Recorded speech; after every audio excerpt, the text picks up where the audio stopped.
Thanks Established Titles for sponsoring this video.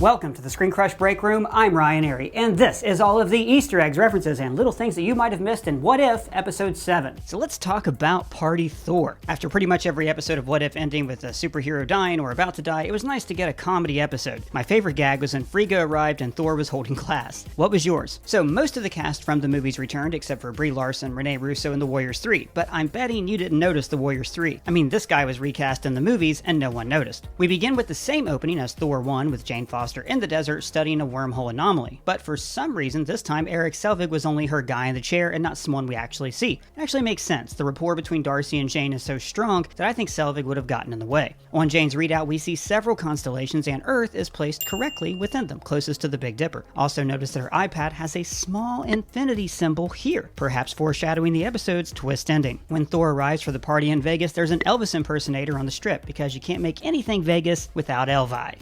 One last time, yellow than red! And later on, this Elvis even marries Darcy and Howard. Jane is convinced that this is an alien invasion, and inadvertently alerting S.H.I.E.L.D., who probably monitor all calls everywhere that concern aliens. I love the twist of this episode that without Loki, Thor is allowed to just be a bad boy party bro. In Norse mythology, Loki's actions often spur positive growth and change, like how cutting Sif's hair led to the creation of Mjolnir. The show Loki even pointed out that this was his role in the MCU. Also that others can achieve their best versions of themselves. I also like that these events were told with drawings that look like they're from a picture book. Eric Selvig looked at a book with a very similar art style in Thor, where, by the way, we see Odin holding the Tesseract. Odin goes into the Odin sleep while a choir of Asgardians sing him to sleep. So the Odin sleep is his way of regenerating himself. It's one of the reasons he lives so long. In the movie Thor, Frigga says, "He's put it off for so long now." He put off the sleep because he knew that Thor was not yet able to rule. And I'm guessing he did the same thing here because this version of Thor was even less ready to rule. On their way to Midgard, Thor passes by this Infinity Gauntlet, more foreshadowing. Now this version of the gauntlet did appear in the background of Thor here, but Hela later revealed that it was Fake. And there's also a ton of Easter eggs among the partiers. Curse shows up. There are also Skrulls, Asgardian soldiers, Nebula, Korg, Drax, the Ravagers, the Sovereign from Guardians 2, and this orange lady's your mom. Sir Arthur Indeed on Twitter pointed out that this partier wearing a pineapple shirt might just be an homage to Taika Waititi himself. And of course, there's the patron saint of Marvel What If stories, Howard the Duck, voiced by Seth Green. That's happy hour. Want some half-price nachos? I mean, yes, to a Howard the Duck movie? Or maybe he can be Deadpool's sidekick? I feel like that's a fun pair. Marvel seems to slowly be reintroducing Howard after his original film was the first Marvel movie and it was a massive bomb. Thor says, "It never runs out. You try to drink it all, but you can't because it's magic." Which seems like a callback to his magic beer in Ragnarok. It's a worthy inclusion. But really, it's just how casinos in Vegas treat you if you're a high roller. But this version of Thor is so spoiled, he doesn't even notice that his drink gets refilled because he expects the king's treatment. This episode shows the limits of Heimdall's power. Just because he can see everything does not mean that he is looking at everything. Presumably, there are many threats worth his attention, but the dude didn't see Thanos coming. But you know what? Then again, we don't get to see all the dangers that he averted. In any case, I guess they couldn't afford Idris Elba because Heimdall doesn't talk. At least that's what I think. What do you think, Lord Doug? Now that's an interesting observation, Lord Doug.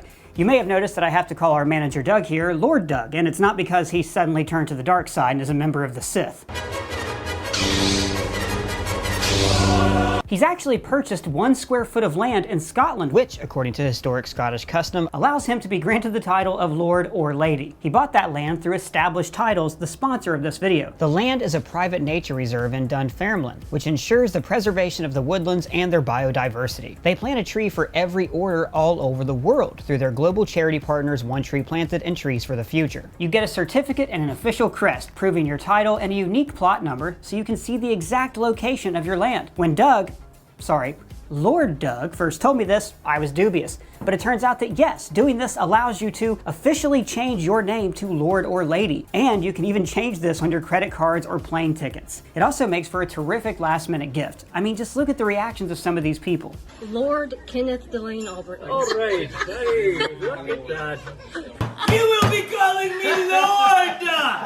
Lord Joe Green. Yes! So, if you're interested in classing up your title and helping the environment, click the link in the description and enter our discount code for a 10% discount. Back to the Easter eggs. He describes Jane's phone as So tiny. and there's another meaning here. This is also how Thor describes the Avengers before they earned his respect. You people are so petty and tiny. Thor is calling the device tiny, even though it has the internet, in theory the sum total of Earth's knowledge. At the end of the episode, he has a new respect for the tablet and for Earth. So tiny, yet contains so much. She questions him about his party on Alpha Star Icarus, which does not exist in the real world. Now, Alpha Centauri is the closest star to our solar system, and Icarus was the Greek myth about, long story short, a guy and his son escape prison. He makes wings out of feathers and wax for them to fly away over the sea, but his son Icarus flew too close to the sun and he drowned. Listen to Carry On My Wayward Son, that's what the song's actually about. I'm telling you all this because I think they chose the star Icarus because Thor is the son who's pushed things too far and nearly falls into ruin. Topaz and Grandmaster return, and everything they say and do is a delight. And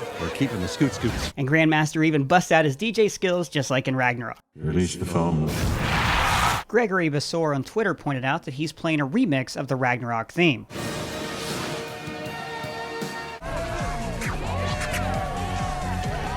And of course, Rocket is sleeping one off in the sink, though I didn't see Groot, so maybe this is before they partnered up. On the mirror behind him, we see written in lipstick, V was here, with a heart. I have no idea who V could be. If you have any theories, let me know in the comments. I loved the concept of this, that aliens would use Earth as a backward place to party because they can get away with whatever they want. Kind of like Earth is the Florida of the universe.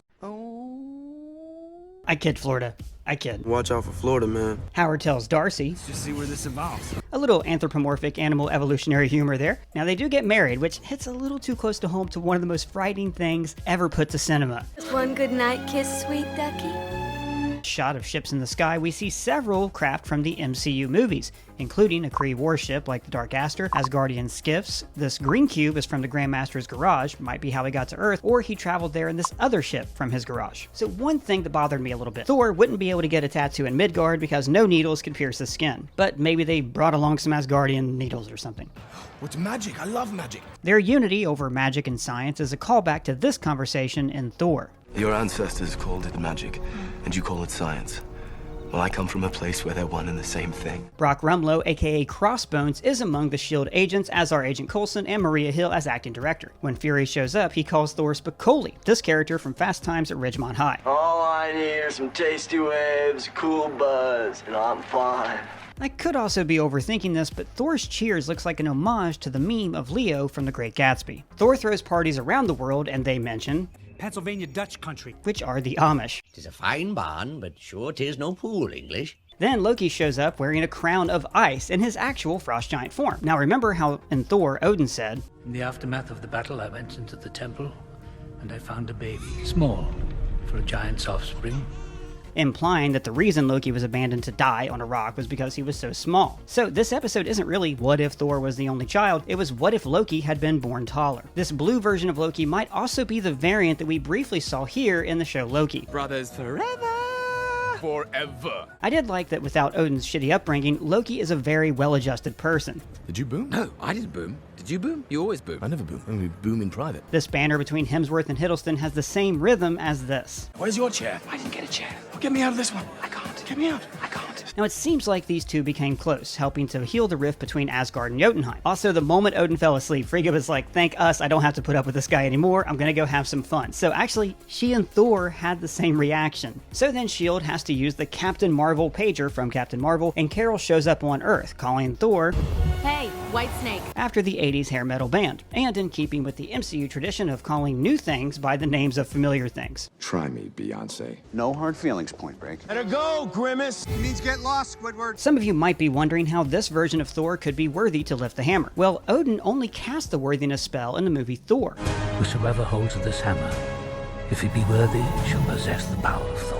So technically, he doesn't have to be worthy to lift Mjolnir, but the Uru is enchanted to him only, which is why the hammer returns to his hand and Carol can't lift it. This line, Look, pal, I'm gonna count to 3 and you're gonna put the hammer down. is an echo of the Avengers. You want me to put the hammer down? Also, Chaotic Maximoff on Twitter pointed out that Thor telling her to smile was making fun of the fans who criticized Brie Larson for the same thing when her movie was released. They end up wrecking Stonehenge, where Eric Selvig tested his instruments in Thor: The Dark World. And this scene also seems like an homage to National Lampoon's European Vacation.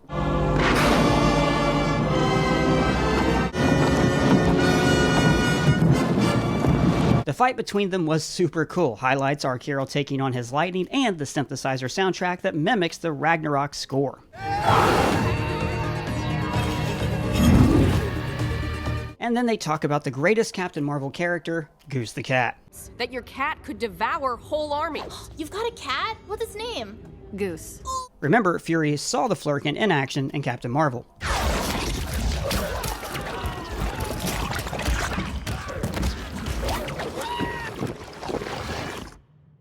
Darcy says, Totally thought you were going to be a dude captain, but look at you. Because in the comics, Captain Marvel originally was a dude. There's a long sequence of aliens trashing Earth, including Surtur getting so drunk that he hits on the Statue of Liberty. Looks like fire, right? Come on, let's see turn up the heat on this night. And he's not the first person to have those thoughts. Wonder what? Whether she's naked under that toga? She's French. So Frigga is having the best day ever till Jane tattles on her son. They mention, What are you doing here? You must be using a lot of dark magic just to check in on me. In the Avengers, Thor is able to arrive on Earth, we're told, because of... How much dark energy did the All-Father have to muster to conjure you here? And this is later called back to in Infinity War. Let the dark magic flow through me one last time. Aw man, and this... We never get to fire the nukes. Of course the Hydra guy wants to fire nukes. Afterwards, no one wants to help clean up. Look who's pooping the party now. It is you! You are pooping the party! In this scene, we can see Yondu, Valkyrie, and Mantis. Nebula's excuse was... I think I hear my dad calling. Good luck. And this right here shows why Gamora was the favorite daughter. She didn't run off and party with strangers on Midgard. She stayed behind on Sanctuary 2 and put in the work. So they all team up to fix the planet before Frigga arrives, even overcorrecting the Leaning Tower of Pisa like evil Superman did in Superman 3.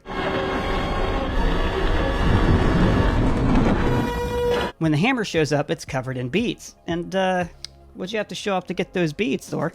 Mother, I can explain. And then we get the fake happy ending, but notice it also fakes out the Watcher. Together, they lived happily ever after. Wait, what? Huh? So, what's going on here? Why is the Watcher so surprised? Let's talk about this ending. First of all, Spooky John on Twitter pointed out that his rising face mask is a nod to how Ultron always imitated his father, Tony Stark. Nobody has to break anything. Clearly, you've never made an omelet. You beat me by 1 second.